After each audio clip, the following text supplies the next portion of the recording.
Praise the Lord. Hallelujah. Today is another day by the grace of God. A Sunday for worship.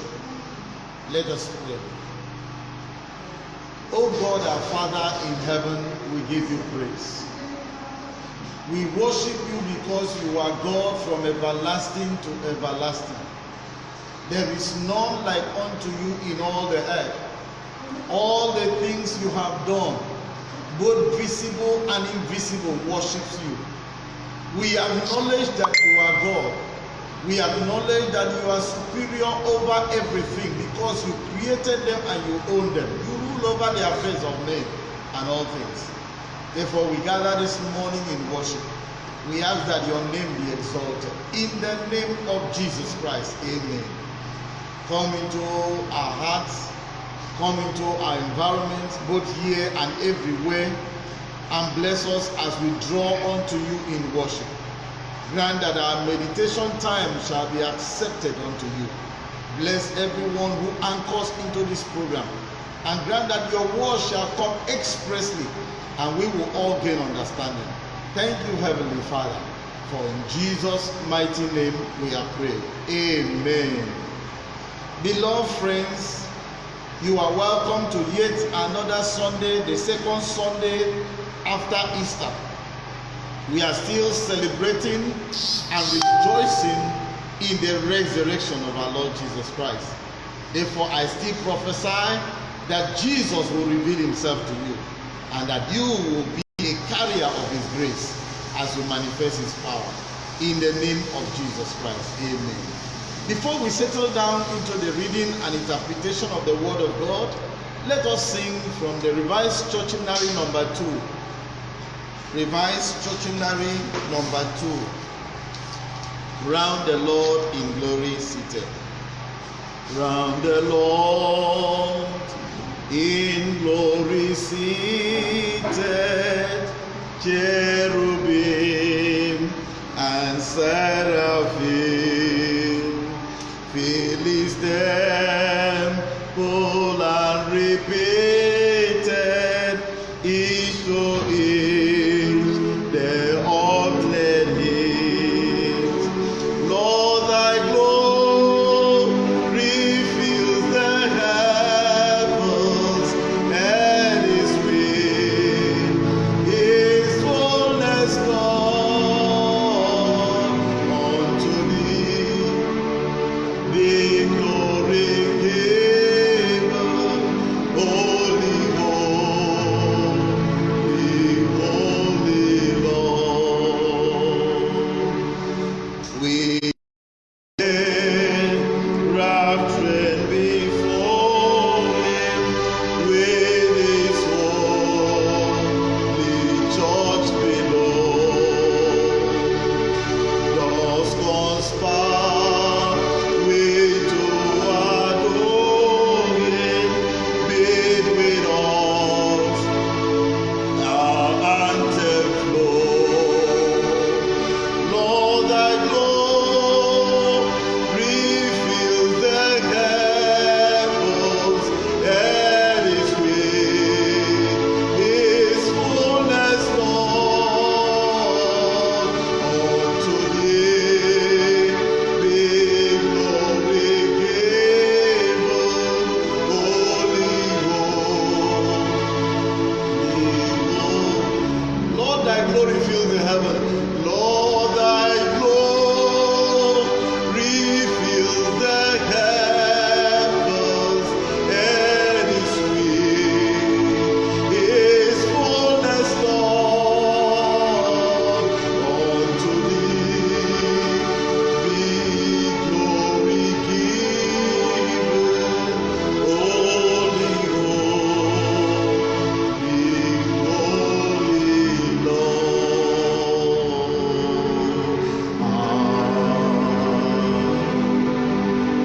Amen. That song is still ringing in heaven. Since Jesus Christ rose from the dead and returned back to his glory, the angels, the 24 elders, the 4 living creatures, and all things bow before him, prostrating. Lord, thy glory fills the heavens. Earth is with your glory. Earth is with your glory. Beneath the earth is with your glory. So we join them, saint, militant, and triumphant, as we give God glory. In the name of Jesus Christ. Amen. This morning, we want to look at a topic that says, call out for greater works. Call out for greater works. Call out for greater works. Now, the first thing to note is, what is called out? It means to be called, it means to be taken out of the usual. It means to be taken from the same place that people know you for, the same place you have been dwelling over a long time, the same place you have occupied yourself doing the things you used to do, calling work, is to be called out from that level into the next level, which is for greater works. Before we settle on it, on the 15th of April, the Wednesday after Easter, we ask ourselves a question: have you seen the risen Lord yet? And we went on in a series to say, believe in Jesus. And then last Wednesday, God encouraged us to go and make disciples of all nations. But today, he wants making disciples at that point and stopping there, to go on unto greater works.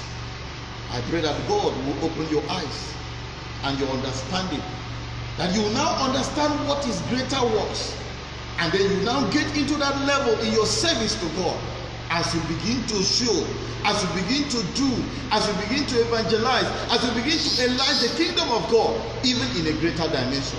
In the name of Jesus Christ. Amen. Today we will focus our reading from the Gospel according to St. John. John chapter 21. We are going to read from verse 1 to 9. John chapter 1. John chapter 21 from verse 1 to 9.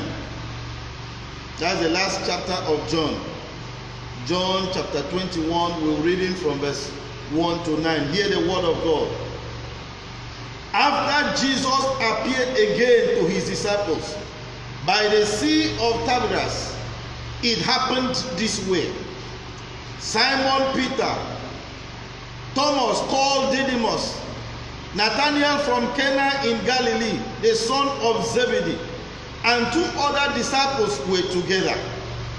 I'm going out for fish, Simon Peter told them. And they said, we will go with you. So they went out and got into the boat.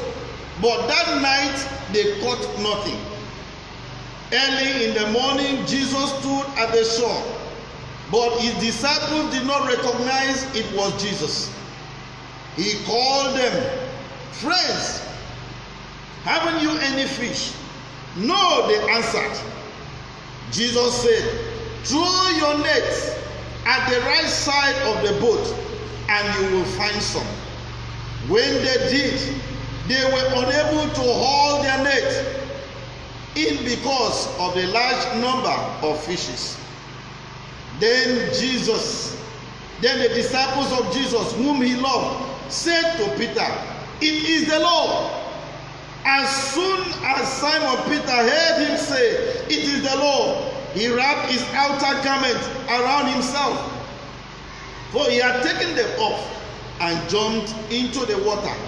And the other disciples followed in the boat, threw their net off, that was full of fish, for they were not far from the shore, about 100 yards. When they had landed, they saw a fire of burning coal that they with fish on it and some bread. The Lord bless the reading in the name of Jesus Christ. Amen. Amen. Called out for greater works. Now, it means that there are levels of work we need to do in the kingdom of God. There are many jobs. There are jobs that are good jobs.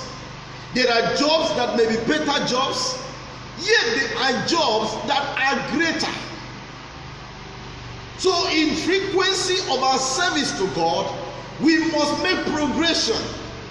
If you have been doing it this way in the past years, if you have been doing it this way and that way, God expects that we increase. God expects that our commitment, our desire will be more impressive than it has always been. Looking closely to the passage we have just read this morning, as Jesus died, the disciples went into hiding for fear of Sanhedrin and the people. And after some days, even when he had risen, the Bible says they were hungry, they were thinking about themselves. Their interest has shifted from the kingdom focus now to themselves. What do we eat? How do we survive?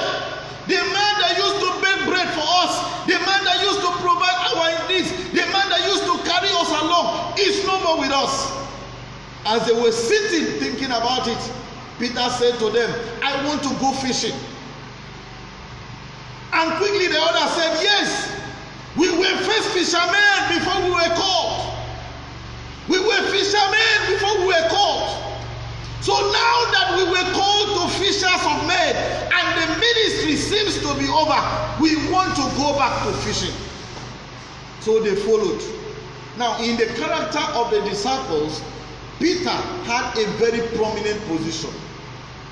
He was very vocal, he was zealous, he was influential, that whatever he said, no one dare ask him, why do we go this way? They followed, the Bible says, and they went into fishing. All night they labored. They struggled and struggled. All their ideas, all their techniques, all their effort were in vain. In the morning they gathered themselves and they started washing their nets. They wanted to prepare to go away, the Bible says. And suddenly Jesus appeared into the scene and said to them, friends, do you have fish? They thought somebody wanted to buy fish. No, we have not gotten anything. Nothing is here with us, they lamented. And Jesus said to them, try the right side. Cast your net on the right side. And in obedience they did, not knowing who was talking to them, but they obeyed.